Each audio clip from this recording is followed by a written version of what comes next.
O corretor de imóveis não vende imóveis, ele vende informação, né? Ele quer uma consultoria. Por que que o cliente quer comprar às vezes comigo? Porque na cabeça dele, ele entende que eu vou fazer o melhor negócio para ele. Aqui no nosso litoral, a gente vende muito imóveis na planta. O cliente, às vezes, ele não tem essa noção. Quando é que eu declaro esse contrato? Quando eu compro? Quando eu vou escriturar? O importante é essa comunicação do cliente com o seu contador no momento que ele homologa o contrato de compra e venda. Fez o primeiro aporte financeiro, ele já deve comunicar lá ao seu contador, à sua contabilidade, para que no ano seguinte aquela declaração de imposto de renda, se for pessoa física, já seja contemplada com aquele bem, que ele já vai conseguir contar o histórico financeiro da evolução patrimonial que ele vai tendo. Imóveis na planta demoram a ficarem prontos.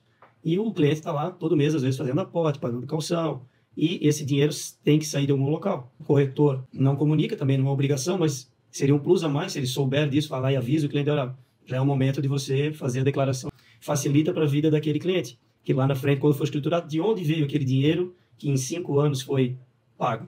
E olha como é importante, o nosso cliente ele vai nos ver diferente, porque a gente tem a informação. O corretor de imóveis não vende imóveis, ele vende informação, né? Ele quer uma consultoria. Sobre ganho de capital, o que é isso? Como é que eu posso explicar para o meu cliente? Tu vendeu o imóvel, tu tem quanto tempo para comprar outro? Ganho de capital, né?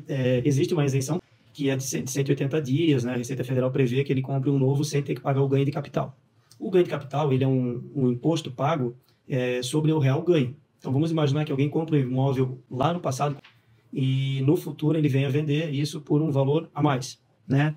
Ele vai pagar o 15% da diferença, né? Só que ele só vai começar a pagar esse ganho de capital conforme ele vende, conforme ele recebe. Então, é por um regime que a gente chama de caixa, né? Então, se eu receber parcelado, eu pago o ganho de capital parceladamente. Se eu vendi, claro, integralmente, ali eu já vou recolher no mês seguinte aquele ganho, né? E a Receita Federal, ela nos dá alguns benefícios conforme o tempo que eu fiquei com aquele imóvel. Então, muito importante fazer a consulta, porque às vezes o valor não é tudo aquilo que o cliente imagina e ele está colocando o dinheiro de forma legal para dentro da conta dele, né? Fazer a simulação, e a simulação às vezes é importante fazer até antes de fechar o próprio negócio, porque sabendo que tem o ganho, o valor do bem vai ter essa questão de debitar.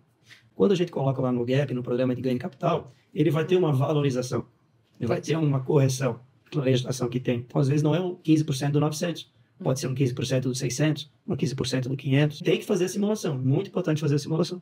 Tem muitos estrangeiros, né, vindo para o nosso litoral, né, querendo adquirir o seu imóvel aqui no Brasil. Como é que funciona se eles não têm o CPF? É permitido pela legislação, né, o estrangeiro comprar imóveis no Brasil, mas partindo para imóvel rural não é permitido. E é claro, o estrangeiro ele tem que apresentar tudo, né, a prova de fundos, lastros, de onde é que está vindo o dinheiro, né, se comunicar aqui com o Brasil, sim ele consegue comprovar para comprar o imóvel que ele deseja, né? É uma situação importante do estrangeiro. Primeiro, ele precisa regularizar a situação dele no Brasil, ou seja, fazer o seu CPF. Se tiver cônjuge, vai ter que fazer o do cônjuge também. O ideal é procurar o consulado desse país para providenciar isso e deixar essa parte legal, porque nos cartórios brasileiros vai precisar, né? Mas é um processo simples? Ou É um processo tranquilo. E o cliente, o brasileiro, ele também consegue comprar lá? O cliente consegue desde que, né, ele tenha toda essa parte no Brasil regularizada. Por isso que é muito importante a questão da declaração do imposto de renda dele, está muito rica de informação.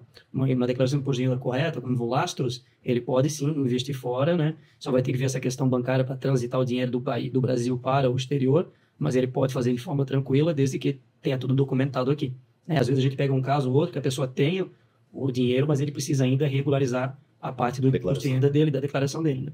O cliente, ele declara 2 vezes? Ele declara no Brasil, fora do Brasil, o mesmo imóvel? Não, nesse caso, tem que ver o país de origem dele, onde é que ele vive, né? Se ele comprou lá nos Estados Unidos, ele tem que fazer, ele é residente do Brasil, ele declara na declaração do Brasil, não precisa fazer declaração lá nos Estados Unidos.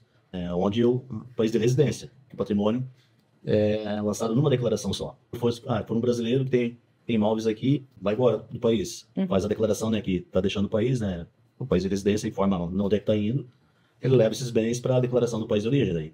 Declara tudo lá e lá tem a vida dele daí, né?